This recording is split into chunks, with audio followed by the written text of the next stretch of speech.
Whoa!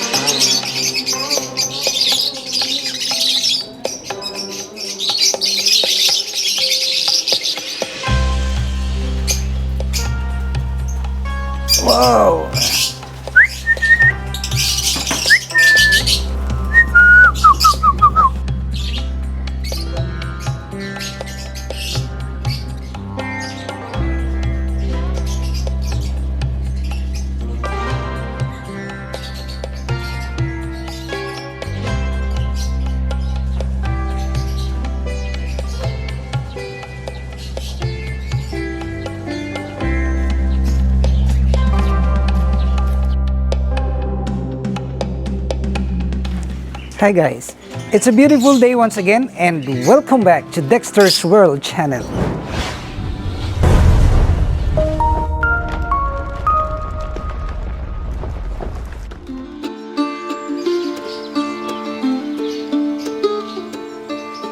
When I first received the letter from the government informing me that the old farm that I have developed will be used for public purpose, I was really discouraged.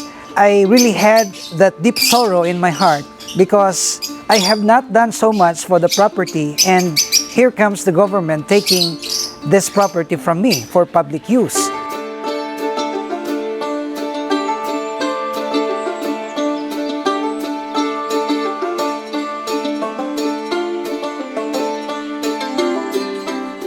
And I cannot refuse this because this is the basic principle in our state, that the government can take anytime this private property for public use with compensation, of course. I said to myself that maybe I have to stop the farming and maybe I have to stop also vlogging on YouTube and just concentrate on my work and on my business.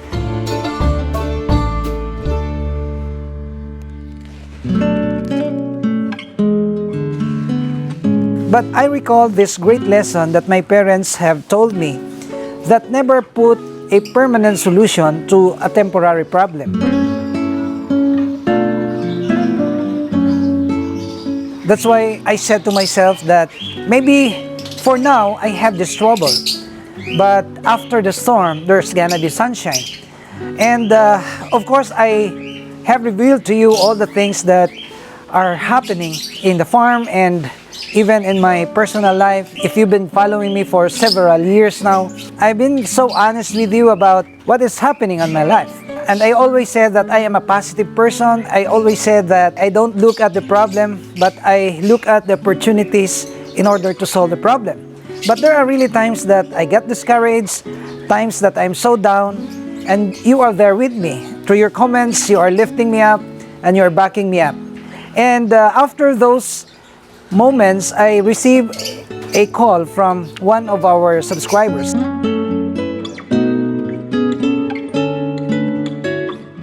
He's just a resident here in our city. He said that if you cannot pay my property, then you can use it freely for the meantime, and I'll give you time to accumulate some funds in order for you to pay my property.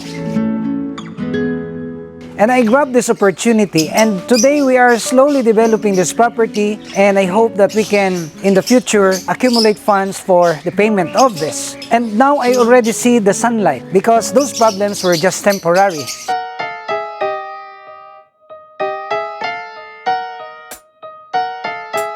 And I'm so happy that I was not able to make permanent solutions to a temporary problem.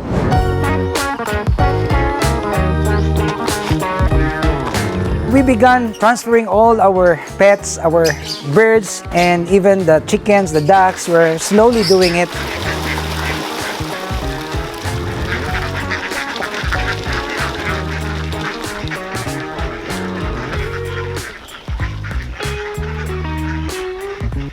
The first animals that we have transferred are these birds. And I have so doubts about this because I know that our birds gonna be disturbed and they're gonna be adjusting once again to their new environment. But I just believe in the principle of positivity. And now it proves to me that all these doubts are actually not permanent, because today I can spot many eggs inside in the nest boxes. I was told that at least 6 of the nest boxes are field-built eggs, meaning they have laid their eggs and they have incubated it.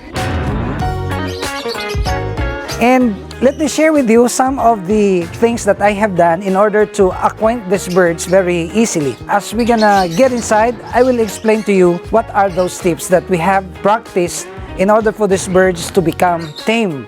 Because this corner here is really a very busy area where people just come and go and they're not used to it. So come on, let's go inside and let me give to you this turnip. This is singkamas in our local dialect. Whoa!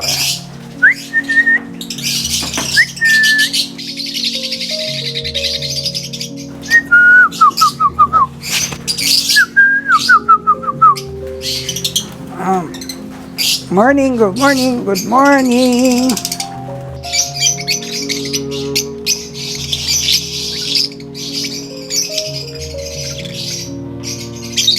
There is already a big difference in terms of the health and demeanor of these birds from there in the old farm and compared to that they are now here in the new farm or this new location, because they're already very tame. And another thing is their health had been drastically improved because of the kind of food and attention that we are giving them. Of course, we are not limited to the bird seeds because there are some other foods that we can give them. And one of those is this turnip. This is called singkamas here in our local term. And this is very nutritious for the birds. And I'm so happy because they're eating this a lot. And this could be the reason why majority of them are already laying their eggs. And I can see that they're contented. They're not looking anymore for other types of food because sometimes we give them these carrots. We give them this hard-boiled eggs. We also give this moringa, which is daily. And of course, this turnip. And sometimes we give them some chick booster in order for them to feed their babies efficiently. And these are the things that we have done. And I'm so amazed because these birds really has the capacity of, understanding human beings. Meaning that if they will hear our whistle,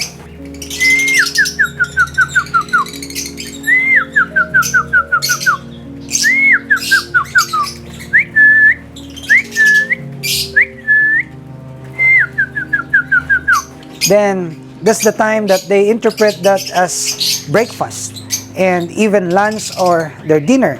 And we are regularly, of course, putting some vitamins to their water, and I instructed my staff to really provide them with clean water because they will just drop their dung over here, and at noontime there's gonna be dirty already.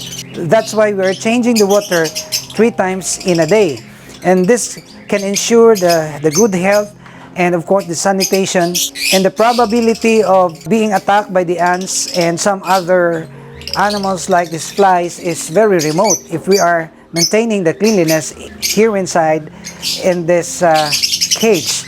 And I'm also very happy because the opaline pairs that we have put in another cage have already laid their eggs also. And these are the good kind of mutation because they are all opas, they're opalines, and we hope to produce massive of them in the near future.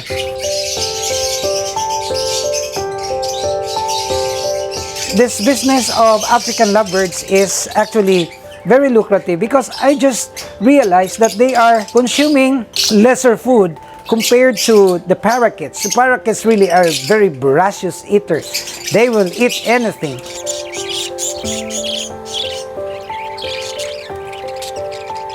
And I observed that these African lovebirds have lesser consumption compared to the parakeets.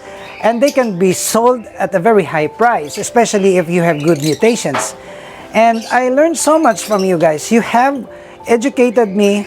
You have put in some knowledge in the comment section for our viewers and for our followers. And of course, for me, because this is my new hobby. I told you that this is a new learning from me because this is my first time to take care of these African lovebirds very seriously. and I'm so happy for that. And we are trying our best efforts also to complete the construction of our cage for our parakeets. Come on, let's go over there.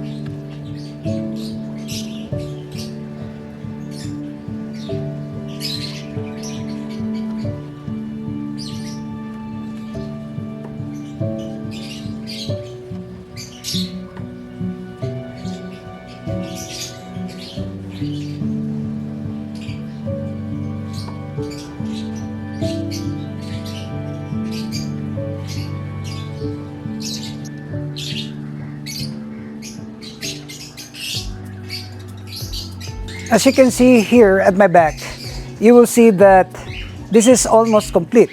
Well, the construction of this is already complete. What I mean is that we will still make some purchase inside, and the nest boxes will be also completed before we transfer all these parakeets right here inside. And this is the biggest, actually, come on, let's go in. This is the biggest cage that we ever had. And this is now the fulfillment of our dream to permanently settle our birds here. Wow. And maybe you are concerned about the double door. Well, let me tell you that this double door is very good, and it's 100% safe for our birds. These birds cannot really escape. But I also have studied the behavior of these birds, and since they are already here, they will be used to human beings, meaning that they will not become really wild all the time, because we will try to tame them by frequently getting inside in their cages. And I believe that we don't need anymore this double door. We only put some spring right here in order to ensure that every time we open, this will automatically close. We are hurrying this actually because as much as possible, I wanted to just put 100 concentration on the animals here. As much as possible, I wanted to take care of all of them just right here at the house. So you will see that we have here some good ceiling, because this is made of welded screen, and there is no way that the rats and even these cats can come inside and eat our birds. And I've used this very thick welded screen, and this is quite pricey. This is the most thick, the most valuable and costly welded screen here in the local market, and I use this one. It costs us around 380 to 400 per meter. I just realized that if you're gonna invest something which is costly, it will also last very long. And I have a little problem over here because just last night it rained so hard and it became wet over here, and since this is a wood, we will do some measures in order to protect the wood. And maybe we can paint this one. Of course, I will ask my staff to paint the whole portion of this wood so that this will not get rotten by the constant rain that we're experiencing here in our place.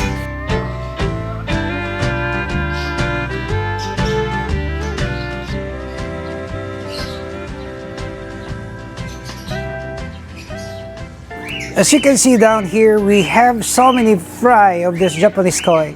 And let me tell you that in breeding Japanese koi, we have to actually have three places. The first one is the breeding box. Well, this breeding box contains new water. It will only contain the breeder. You cannot expect the koi to breed in a common tank. We have to get some 2 males and 1 female, which is ready to breed, and you will put them in a clean tank, and they're gonna lay their eggs. And as soon as the eggs are hatched, then the intensive care is really needed to be provided with them, meaning we have to monitor their conditions. If they have start dying, then of course there is a problem with the water. The problem could be cured with antibiotics, of course. You can just buy antibiotics for human beings. You can use that and pour a little amount of it inside in a contaminated breeding box. And also we have to regularly siphon the dirt so that we can ensure the health and safety of the fry. Then after 3 or 4 days, they're gonna be fed with live food. Well, feeding live food to this fry is really very essential because this will ensure higher survival of our fry. Giving them with, this dapnya, or if you don't have this dapnya, you can also buy Artemia brine shrimps. You can hatch that and then you can give that to the fry just as their first food. And after a week, maybe 10 days, you can already transfer your fry in a bigger tank. And this is what is happening right now. This is a big tank, this is deep, and we have transferred around 30,000 fingerlings of this Japanese koi. And as they grow, you will note that some of them, which has good genes, will grow fast. And if they go hungry, of course, they will eat the smaller ones. So there are actually things that could be observed in order to prevent this one. Number one is never let them go hungry, because if they will really become hungry, they will eat the smaller ones. Number two, we have the regular sizing, meaning we can get regularly all those ones which have grown fast. This will be separated. They will be caught and put that in a separate container to prevent cannibalism. So these are the development for our breeding of this Japanese koi, and we're gonna show you also in the future videos about breeding of this goldfish. We have imported lines already of this goldfish, and I'm so happy about this. And we're gonna also be telling you about the secrets on how to make business out of this tropical fish. And we are also really trying our best to produce massive of this water spinach, because this can really help us in feeding our animals here. The birds gonna eat them, the quails, the chickens, all the animals, and even the rabbits are eating this one. And you will see that we already have almost completed the filling up of the styrofoam. You will see that. And right there, we also have another empty styrofoam, and we will plant seeds maybe 2 or 3 days from now. And I would like also to make a shout out to JNG's lettuce backyard. He is helping me a lot also in this aquaponic thing. He's been giving advices. You can also subscribe to his channel. And I would like to say that we are on the process now of healing. Deep inside, I'm healed because I am not anymore worried about what's gonna happen in the future for my farm, because we have already some new place for our animals. And also I am quite well now. I'm contented, and I'm so inspired to do more videos, to do more vlogs for our followers and subscribers. And I hope that if you are not subscribed to this channel, you will subscribe and hit that notification bell so that you will be updated of our regular uploads. And for those ones of you who have joined the channel, become a member, thanks a lot.